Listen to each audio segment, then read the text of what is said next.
My name is Marielle Ibrahimi. I'm the CEO and co-founder of the DisruptCRE conference series. In the meantime, I'd like to introduce our keynote speaker, Adam Stanley, who is the global CIO of Cushman Wakefield, and it's our pleasure to have him here. He's also DisruptCRE advisor, so welcome, Adam.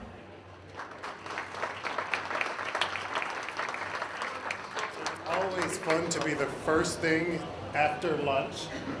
So we'll try to see if we can talk. It's also interesting. I just realized that this is the third year, and I think so. I've been with you guys pretty much since the beginning, and actually that's what's interesting about today. As I was talking about, first of all, a keynote for me for 15 minutes is probably the hardest thing ever because I can talk about my breakfast for 15 minutes. As most of my colleagues at Cushman Wakefield know. But as I was thinking about it, I was really thinking about what's happened over those 3 years and the first DisruptCRE conference versus today. So if you really think about how fast things have changed. So 3 years ago, we came in here and we were talking about disruption is coming, and there are all these little startups, including some fairly new companies like VTS and Hightower, and we were talking about how they're going to change the industry, but you always got the sense that no one really believed that it was going to come within the next 2 or 3 years. It felt like it was a 5 or a 10-year thing, and then all of a sudden, you actually see that our clients are looking at everything that's happening in the residential real estate world. They're looking at the Uberization. They're looking at Netflix and all of these other trends, and they're actually starting to demand so much more. And of course, our business is based on our clients. When they demand more, we have to deliver more. And so we started seeing that clients are demanding greater insight. Clients are wanting us to use our data better. They're actually demanding quicker decisions. So real estate is the second largest part of most companies' balance sheets, so the second largest expense. And so they really want quicker decisions and they can maximize that value. They've started to demand continuous innovation. Just 3 years ago, the renewal was the first time most of our clients demanded something new, something innovative. So contract was ending, you go to the client and you're trying to get that business again, you come up with something new to excite them, to kind of thrill them and keep them with you. Now they're actually looking for something every quarter. They're saying, every time you meet with me, I want you to tell me something different, something new. So continuous innovation has absolutely been a change. Very importantly, they want it wherever. So even those things that we thought would have never been transferable and mobile are becoming mobile. They want every service we provide to be provided wherever they need those services, fundamentally changing.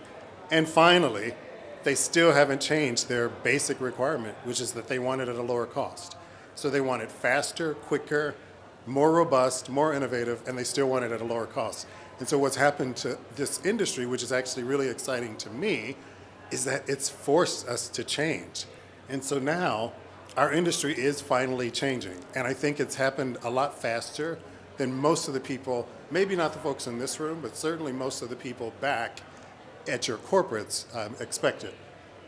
A few interesting things. So 2005, the average square foot per employee in the US was 250. This year, it's around 150 square feet per employee. And for the more efficient companies, it's now closer to 90 to 100. Another fact that I love to see that's totally going to change our industry is 90% of the world's data was created in the last 2 years. 90% in the last 2 years. So if you think about what that means from an analytics perspective, it's fascinating. But think about also what it means from a security perspective. Because if you think all of that surface of data that didn't exist 2 years ago, you now have to protect, you now have to find value, you have to make sure that it's appropriate. And then the last one that's interesting is that by 2030, 70% of our workforce will be millennials. And everyone talks about millennials, excessively. And for us, I think I'm an Xer, Gen Xer, maybe. Although I like to pretend that I'm a millennial sometimes. That's a big deal.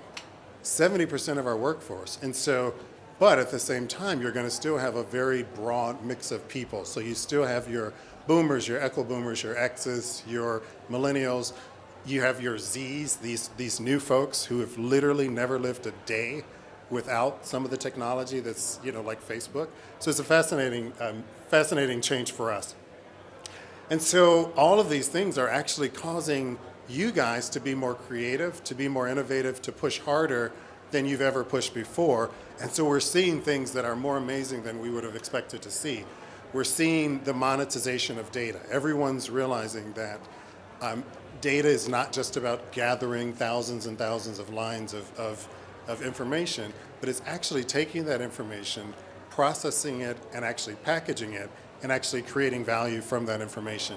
You're seeing a lot of consolidation in the industry, huge mergers that have just been announced in the last several months. VTS and Hightower, who've become powerhouses in the leasing space, and tenant rep now, they've merged. We had the industrious acquisition of Pivot Desk that was just announced. So we're seeing a lot of that activity that's really heating up. And it's interesting. I'm excited about all of these changes. And that's actually the reason that I keep coming to DisruptCRE to talk to you guys. The other thing that's interesting, and I know there are a couple of my peers and colleagues from CBRE and JLL here as well, all of us are actually looking and we're actually buying more. So all of the CRE competitors, the service providers, are actually looking for acquisitions. So you saw the CBRE acquisition of frankly, one of my favorite companies, Floored, with David Eisenberg, who's brilliant, and several of those things. And I think that's only going to pick up because right now the capital in our industry is still somewhat limited. So we don't get the investment that fintech gets. And so you're going to need to see more of these aggregators, more of the mergers, more of the service providers with capital actually stepping in and buying things at a faster pace. So it's an interesting time to be in our industry. And so when you think about all of the players that are here, for me as a service provider, there are 4 technologies that are most interesting to me and I think most interesting to most of the industry right now.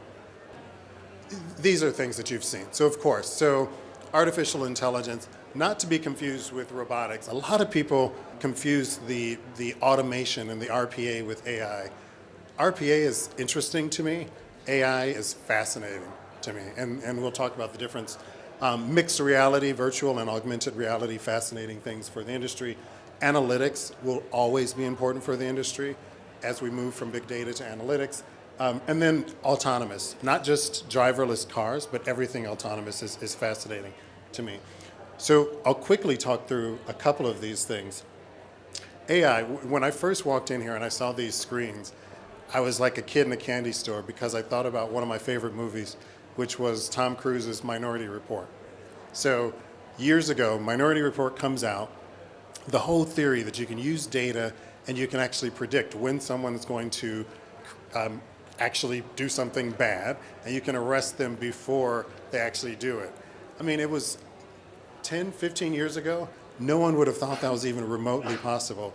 Now they're doing it in London. They're doing it in several American cities. They're actually using data to predict where crimes might actually occur and what types might actually create. And it's fascinating. AI is the same thing for us in the real estate industry. The ability to actually use our data to predict things, not just to automate those things that we've been doing for years, but to get to a point where we can reduce the error rate in valuations, that we can predict when there's going to be a landlord change or a tenant change, and we can predict movements in the market that might actually demand real estate portfolio reallocation. So AI is going to be really interesting for us as an industry. In the Mother Jones, this is one of my favorite charts. So one of the things that, if you really think about the power of artificial intelligence, it's really the calculations per second. So in 1940, the computing power that was available was roughly 1 calculation per second. This chart in Mother Jones kind of shows it's the volume of Lake Michigan, and that volume of Lake Michigan is roughly the equivalent of the brain's calculation capacity. So in 1940, you think the brain was way ahead of any type of artificial intelligence, any type of computing. What you would actually see is every 18 months, it doubles. So every 18 months, and then what you see is in the first few months, it trickles and it looks like it's taking forever. And now it actually looks like by 2025, which is only 7 years from now, 2025, the capacity of computing that's out there, we will absolutely be able to meet and possibly surpass the capacity of the human brain, which is actually an interesting thing for everyone here, because what's the best, the most common question that you ask if you have a teenage child today is, what should they study in school? What do you study in school if computers will be able to match the capacity of the human brain? So you have to study human critical thinking. It's a really fascinating piece. So AI is a big thing for our industry. The next thing that's really fascinating is virtual reality and augmented reality. So at the first DisruptCRE event that I attended, I talked to a few people about one of the experiments that we were doing with Google Glass. So we're using Google Glass to work in our facilities management business, and we're basically trying to figure out ways that we could go up to a building, see what needed to be fixed, make the fix, take a picture, kind of put that virtual reality viewing experience into our facilities management space. Just around the time that we had perfected it, Google said, yeah, we're bored, we don't want to do that anymore. We then started working with Oculus Rift. We started looking at virtual property viewing, and that was a fascinating thing. But what's happening now is all of the experimentation that was happening just 2 or 3 years ago is now mainstream. Everyone's using it. So the numbers are staggering. So 60 to 70% of people surveyed by the Motley Fool said that consumers can see clear benefits of mixed reality. And these are the same people that 3 years ago they were saying, oh, that's just for gamers. No one actually will ever do that except my kids. $1.2 billion of sales this year with mixed reality headsets, trending to 90 billion by 2020. Again, not 5, 10, 20 years from now. This is 3 years from now. And so the industry is huge. And as we've seen in real estate, consumer trends predict the commercial trends and vice versa. And so if consumers are seeing the value, a lot of our clients are starting to see the value as well. And so we, as an industry, are adopting. And so you'll see more things like this, where you can actually see a mixed reality exposure or experience with your clients. So picture the ability to have a virtual meeting with your clients around the world, being able to really interact virtually with a property and talk about the property and stacking plans and where you want to go with that property. And so you're really mixing a collaboration experience that we've tried to do for years with a virtual reality experience. So it's not really about the old dream, which was, well, you know what, you don't actually have to fly to Chennai to look at a building. Because what we're finding is that most of our clients still want to see the building. They're not going to sit in their room and put on goggles. But if we can somehow mix these experiences so that they can do some of those site visits remotely, and then when they're actually visiting the site, they're walking around a place like this, and instead of just walking around, they're actually walking around and they're putting their furniture in the space. They're putting their people in the space. They're dynamically interacting with the space, and that's really the dream of mixed reality. The other thing that, of course, is really important is analytics, and I am, if there's anything that I would say I'm a religious zealot about, it's analytics, and really, my religion is about the fact that most people waste millions and millions of dollars on data. So Hadoop, whether you're a big, Hadoop person, or if you have spent millions of dollars building data lakes just to build data lakes, it's a waste of money. Most companies, I love this quote, because it's absolutely true. Most people have no idea what to do with data. The trend now is to really think about those questions that you want to be asking, so the conversations that you need to have with your clients, your colleagues, your partners, and figure out what data and what models are actually needed. And a lot of the companies that are out there now are not talking about the big data anymore. They're talking about very prescriptive and predictive analytics, and that's going to be fascinating.